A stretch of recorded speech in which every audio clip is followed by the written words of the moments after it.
오늘 우리에게 주신 하나님의 말씀은 출애굽기 17장 8절에서 13절의 말씀입니다. 출애굽기 17장 8절에서 13절의 말씀을 저와 여러분이 한 절씩 교독하도록 하겠습니다. 그때 아말렉이 와서 이스라엘과 르비딤에서 싸우니라. 모세가 여호수아에게 이르되 우리를 위하여 사람들을 택하여 나가서 아말렉과 싸우라. 내일 내가 하나님의 지팡이를 손에 잡고 산 꼭대기에 서리라. 여호수아가 모세의 말대로 행하여 아말렉과 싸우고 모세와 아론과 훌은 산 꼭대기에 올라가서 모세가 손을 들면 이스라엘이 이기고 손을 내리면 아말렉이 이기더니 모세의 팔이 피곤함에 그들이 돌을 가져다가 모세의 아래에 놓아 그가 그 위에 앉게 하고 아론과 훌이 한 사람은 이쪽에서 한 사람은 저쪽에서 모세의 손을 붙들어 올렸더니 그 손이 해가 지도록 내려오지 아니한지라. 여호수아가 칼날로 아말렉과 그 백성을 쳐서 무찌르니라. 아멘. 이 시간 주님 앞에 나와서 예배드리는 모든 성도님들을 주님의 이름으로 축복하고 환영합니다. 사랑하는 성도님들, 예배 시간에 보면은 참 다양한 성도님들이 있는 것 같습니다. 어떤 분들은 찬양이 시작되면은 자연스럽게 몸을 흔들면서 찬양을 하고, 또 눈을 감고 가사를 음미하면서 찬양하시는 분이 있고, 또 누군가는 자연스럽게 손을 들고 찬양하시는 분도 있습니다. 제가 섬기는 청소년들 친구들은요, 주일 수련회 보고 영상에서도 봤듯이 정말 열심히 뛰면서 찬양을 했습니다. 율동도 너무 잘했고요. 수련회 전과 이후가 확실히 달라진 모습을 느끼더라고요. 앞에 사진을 보여주시면 누구보다 자유롭게 찬양을 하고 예배를 드립니다. 또 그 뒤에 사진을 보면은요, 제 사진 말고요. 네, 아이들이 시키지도 않았는데 손을 들면서 너무나 열심히 찬양하는 모습이었습니다. 분명히 이 수련회 기간 동안 청소년부는 성장을 했고 앞으로 더 성장할 것입니다. 모두 다 하나님의 은혜이고 기도해 주신 성도님들의 기도 덕분입니다. 그런데 수련회가 끝나고 이제 교회에서 예배를 드렸습니다. 수련회 후 이제 비전 트립으로 인하여서 많은 인원들이 없었지만 제가 찬양 인도를 했는데 그때 아이들이 어떻게 찬양을 하나 한 명 한 명씩 살펴보았습니다. 수련회 때 그렇게 뛰어다니는 아이들이 어떻게 하는지 분명히 하루밖에 안 지났습니다. 어제였어요. 어제 수련회가 끝나고 그 다음날 예배를 드리는 건데 아이들이 어떻게 하냐면 얼굴은 웃고 있는데 자꾸만 옆 사람들 눈치를 살피는 겁니다. 왜요? 자신은 율동을 하고 싶고 뛰고 싶은데 너무나 창피하고 부끄러운 거예요. 수련회 기간에는 그 분위기에 쌓여서 같이 뛰고 같이 이렇게 했는데 이제 여기서는 자기의 용기가 드러나야 되는데 용기는 조금 내려놓고 이제 사람들 눈치를 조금 살피는 것입니다. 자신은 율동하고 싶어서 주인을 살피는데 안 하니까 결국에는 어떻게 합니까? 율동을 안 해요. 그냥 얌전히 박수만 이렇게 치고 예전과 같은 모습으로 또 돌아갔습니다. 결국에는 사람들의 시선이 신경이 쓰인다라는 것이겠죠. 자신의 마음은 너무나 하고 싶은데 용기는 안 나고 사람들의 시선이 자기를 평가하는 그 평가가 두려운 겁니다.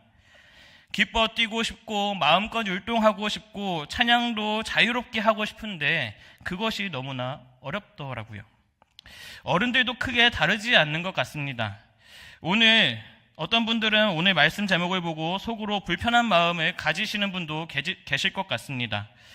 또 이렇게 생각할지도 모르겠습니다. 기도할 때 굳이 꼭 손을 들어야 하나? 마음으로 하고 입으로 고백하면 되지 굳이 손으로 들면서 기도를 해야 되나? 라고 불편한 마음이 조금 드실지도 모르겠습니다. 손 들고 기도하는 것이 다른 사람들에게 안 좋게 비춰질까 봐 또 마음에서부터 거부감이 들지는 않으신지요? 그런데 여러분들, 우리가 한 가지는 꼭 기억했으면 좋겠습니다. 우리의 믿음의 행동은 사람에게 보이기 위한 행동이 아니라 하나님께 드리는 믿음의 고백이라는 것을 잊지 않았으면 좋겠습니다. 어린 시절 교회 갈 때 성경책을 들고 다녔습니다. 청소년부에서도 한번 예화를 했던 건데요. 저는 그냥 성경책을 그냥 들고 다녔습니다. 그런데 어른들이 저에게 늘 그렇게 말씀하십니다. 성경책을 함부로 들고 다니지 말라고요. 어떻게 들고 다녀야 됩니까? 옆으로 꼭 끼고 이렇게 다니라고 하는 겁니다. 청소년부에서 이걸 얘기했더니 청소년부에서는 더한 얘기가 나왔습니다. 성경책을 옆으로 드는 게 아니라 심장 가까이 이렇게 들고 다녀야 된다고요. 근데 웃으시는 분들은 공감하시는 것 같습니다. 그래서 어떤 분들은 성경을 심장에 가까이 둔다면서 심장과 가까이 두기 위해서 성경책을 가슴에 품고 다니고, 또 여전히 어떤 교회는 말씀 봉독할 때 다 같이 일어나서 말씀을 읽습니다. 어떤 분들은 성경 위에 핸드폰이라든지 어떠한 물건도 올려놓지 않는다고 합니다. 왜요? 다른 사람들이 알아주지 않아도 그것이 자신의 신앙의 고백이기 때문입니다. 그렇다면 옛날 사람들은 어땠을까요? 성경을 옮겨 적던 유대 서기관들은 하나님의 이름을 함부로 부르지도 않았고 함부로 쓰지도 않았습니다. 그 이름을 기록할 때는 잠시 멈춰두고 특별한 경외심으로 준비했고 다른 단어와 구별되어서 신중하게 기록했다고 합니다. 그리고 혹시라도 하나님의 이름을 잘못 쓰면 그것은 지우지 않고 또 고치지 않고 그 두루마리를 폐기했다라고 합니다. 누군가에게는 유별나게 보였을지도 모르겠습니다. 누군가에게는 지나치게 엄격해 보였을지도 모르겠습니다. 그러나 그들은 누구보다 하나님을 하나님답게 대하고 싶었던 사람들이었을지 모릅니다. 사람들 앞에서는 유별나 보여도 하나님 앞에서는 누구보다 진지하게 살고 싶었던 사람들이라는 것입니다. 사랑하는 성도님들, 그렇다면 우리는 어떻습니까? 사람의 시선을 더 의식하며 신앙을 조심스럽게 숨기고 있지는 않습니까? 마음과 표현을 감추다 보니 이제는 표현하고 싶은 마음조차 사라져 버린 것은 아닌가요? 오히려 그렇게 표현하는 사람들을 보면서 유별나다고 생각하고 있지는 않으십니까? 바라는 것은 우리의 그러한 믿음의 표현이 다른 사람들의 시선에 좌지우지 되지 않기를 간절히 바랍니다. 먼저는 남들의 시선을 의식하지 않았으면 좋겠고 또 그 사람들을 이상하게 바라보지 않았으면 좋겠습니다. 오늘 말씀을 통해서 온몸으로 드리는 믿음의 고백이 우리 교회에서 더욱더 자연스러워지고 자유로워지고 다른 사람의 시선이 아니라 이제 정말 예배의 주인 되시는 주님께 더 집중하며 나아가는 우리 교회의 예배와 그러한 성도님들이 되기를 간절히 소망합니다. 오늘 본문은 손을 들고 드리는 기도가 무엇인지 분명하게 보여주고 있는 말씀입니다. 이스라엘은 광야에서 처음으로 큰 전쟁을 겪게 됩니다. 우리 다 같이 8절의 말씀을 한번 읽도록 하겠습니다. 시작. 그때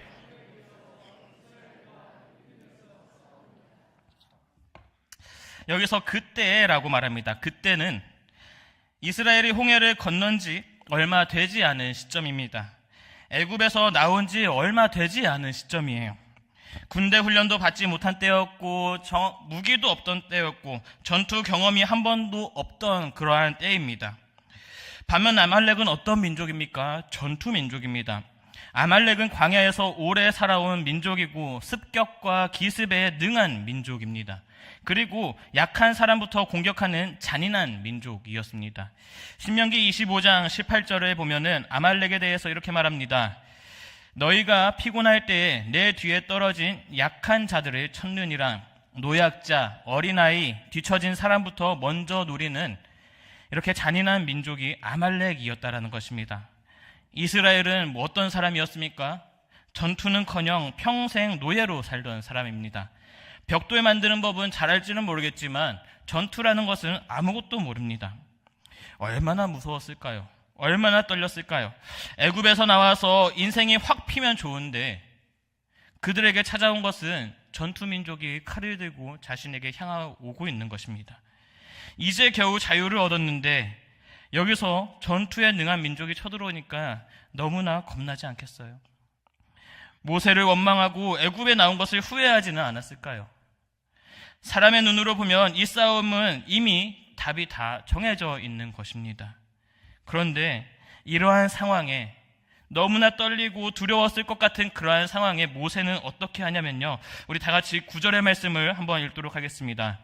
모세가 여호수아에게 이르되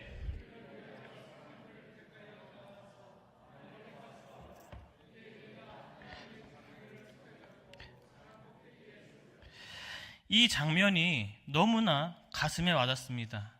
너무나 떨리고 두려웠을 그 상황에 이 모세는 전략 회의를 하는 것이 아니라 어떻게 하면 좋을지 사람들에게 조언을 구하는 것이 아니라 모세는 산으로 올라갑니다.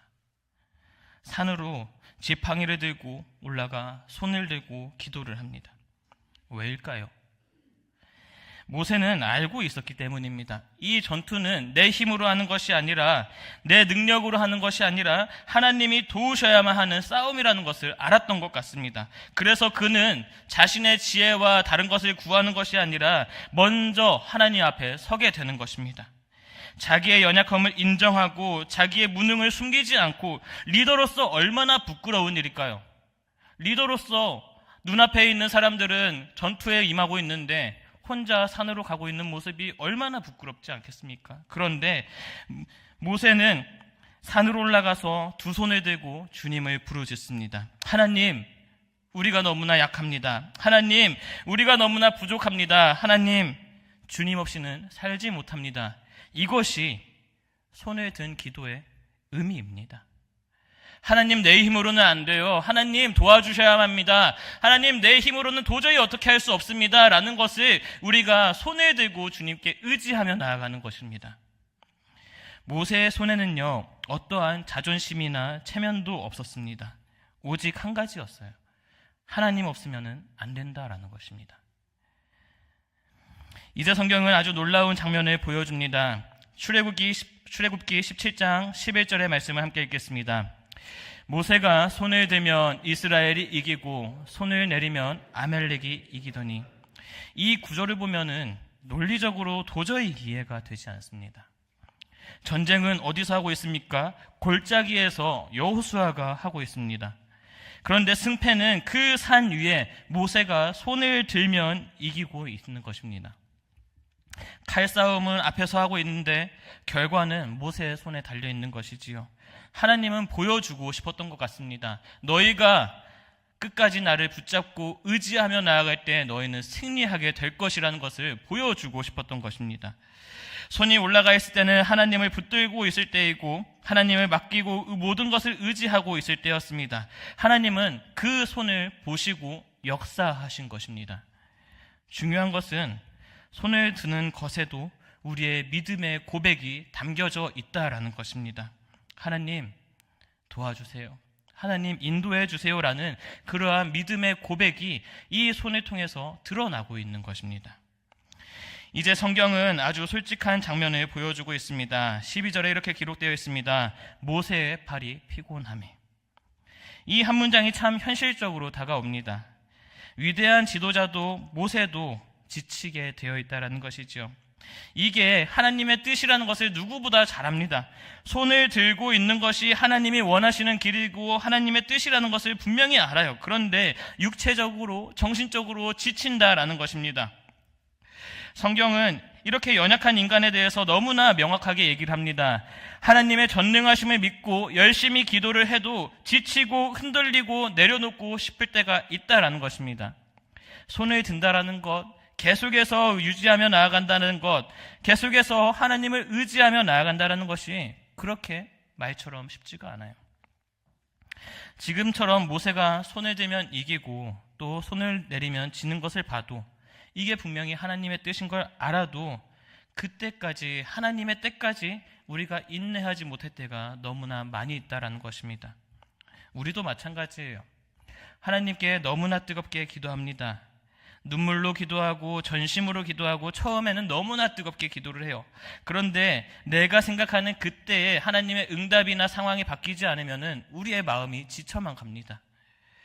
우리의 몸과 마음은 지쳐가고 왜 아직도 응답이 없는지, 해결이 되지 않는지 이러한 생각과 고민을 하게 된다는 것입니다. 육체적으로도 정신적으로도 우리도 힘들어진다는 것입니다. 그럴 때 우리는 어떻게 하고 싶습니까? 이제는 손을 내리고 싶은 마음이 듭니다. 끝이 보이지 않아서 실망하며 하나님께 맡기지 않고 마음을 저버리는 것이 우리에게는 지친 상황이 아닐까요? 포기하고 싶은 순간과 기도를 멈추고 싶은 순간들이 찾아오지 않을까요? 하나님은 왜 이 장면을 성경에 기록하셨을까? 한번 생각해 봤는데 모세의 팔이 피곤했다라는 말이 없이 그냥 손을 들고 기도해서 승리를 얻었다라고 말씀하시면 될 것을 굳이 왜 이 말씀을 하셨을까? 인간의 연약함을 가지고 계속해서 하나님을 의지하며 나아가야 하는 것이 너무나 힘들다라는 것입니다. 우리들도 우리의 뜻대로 하나님의 시기와 맞지 않으면 우리는 낙심하게 된다라는 것. 그러나 하나님이 승리를 확정 지으실 때까지 우리가 끝까지 주님을 붙들고 나아간다면 하나님의 때에 하나님의 방법으로 승리를 경험하게 될 것이라는 것입니다. 기도는 단거리 경주가 아니라 마라톤입니다. 힘들고 어려운 시기가 있어도 버티고 넘기고 끝까지 하나님을 붙잡아야 한다라는 것입니다. 사랑하는 성도님들, 응답이 늦어질 때, 또 상황이 안 바뀔 때, 마음이 지칠 때, 그때 우리는 손이 내려오고 마음이 지쳐갑니다. 예배가 점점 더 느슨해지고 기도는 더욱더 하기 싫어지고 말씀에서 멀어지게 됩니다. 여러분들, 이것은 여러분들의 믿음이 나빠졌다라는 것이 아니라 지쳐있는 상황인 것입니다. 남들 모를 힘든 전투 중에 있는 상황인 것이고 그로 인해서 지쳐있는 상황 가운데 계신 것입니다. 그럴 때 여전히 일하고 계시고 여전히 함께 하시는 주님을 보시며 붙드시기를 간절히 소망합니다. 하나님은 그때 내가 생각하는 나의 때가 아니라 하나님의 때에 완벽한 승리를 우리에게 부어주실 것입니다. 그것을 기억하시며 그것을 믿으시며 주님을 바라보며 끝까지 주님을 붙잡는 성도님들이 되길 소망합니다. 그런데 문제는 지치는 것이 문제가 아니라 지친 채로 손을 내버리는 것인 것 같습니다. 우리 11절 그 뒤에 부분을 함께 읽겠습니다. 그들이 돌을 가져다가 모세의 아래에 놓아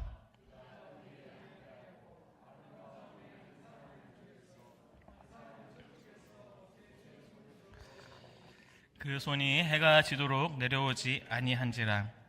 모세도 지쳤고 팔이 점점 내려옵니다. 그럴 때 아론과 훌이 도와줍니다. 하나님은 주위 사람을 통해서 팔이 내려오지 않도록 하고 있는 것입니다. 아론과 훌은 그들은 모세의 손이 내려오지 않도록 그를 붙잡아 주었습니다. 하나님의 일은 혼자 버티는 신앙으로 이루어지지 않습니다. 믿음은 개인적으로 시작하지만 공동체가 함께해야 그 끝까지 갈 수 있는 것입니다. 누군가 지쳐서 힘이 빠져서 기도하기가 버거운 자리에 있는 그때 우리는 같이 손을 들어주고 함께 기다려주고 힘이 되어줘야 그 사람과 함께 끝까지 갈 수 있는 것입니다. 이것이 교회이고 이것이 공동체입니다. 나 혼자 잘나서 먼저 가는 것이 아니라 하나님께서 허락하신 공동체 가운데 같은 부르심을 받고 모인 이 자리 가운데 같이 가는 것, 같이 힘이 되어주는 것, 이것이 제가 생각하는 교회입니다.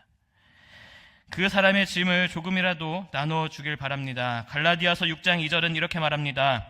너희가 짐을 서로 지라 그리하여 그리스도의 법을 성취하라 라고 말합니다. 믿음은 각자의 책임이지만 짐은 서로 나누는 것이 교회인 것입니다.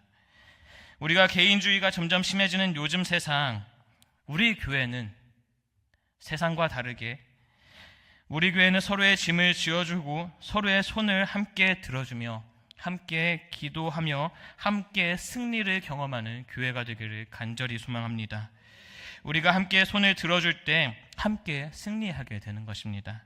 사랑하는 성도님들, 정말 간절히 바라기는 우리가 점점 둘로 또 셋으로 나뉘어지는 것이 아니라 하나님의 승리의 그날까지 함께 팔을 붙들어주고 그들과 함께 사랑하며 또 서로를 위하는 교회가 되기를 간절히 소망합니다. 그러기 위해서는 가만히 있으면 되지 않습니다. 그러기 위해서는 우리가 먼저 힘든 영혼들에게 찾아가야만 하는 것입니다. 그들의 짐을 들어줘야 하는 것이고 그들과 같이 있어줘야 하는 것입니다. 우리가 먼저 손을 내밀고 같이 팔을 붙들어주는 성도님들이 되길 소망합니다. 가만히 있어서는 아무런 변화가 일어나지 않습니다. 주위에 지쳐있는 영혼, 더 이상 팔을 들 힘이 없어 보이는 성도님들에게 우리가 함께 손을 들어주는 아론과 훌이 되어 주십시오. 물론 본인도 힘들겠지만 우리가 서로의 짐을 나누어 들 때, 그럴 때 우리는 하나님의 승리를 함께 경험할 줄로 믿습니다. 성경은 이렇게 마무리합니다. 출애굽기 17장 13절의 말씀을 함께 읽겠습니다. 여호수아가 칼날로 아말렉과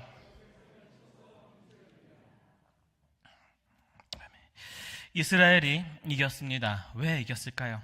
무기가 좋아서 전략이 뛰어나서가 아니라 하나님께 의지했기 때문입니다. 기도가 멈추지 않았기 때문이고 하나님만 오롯이 붙들었기 때문입니다.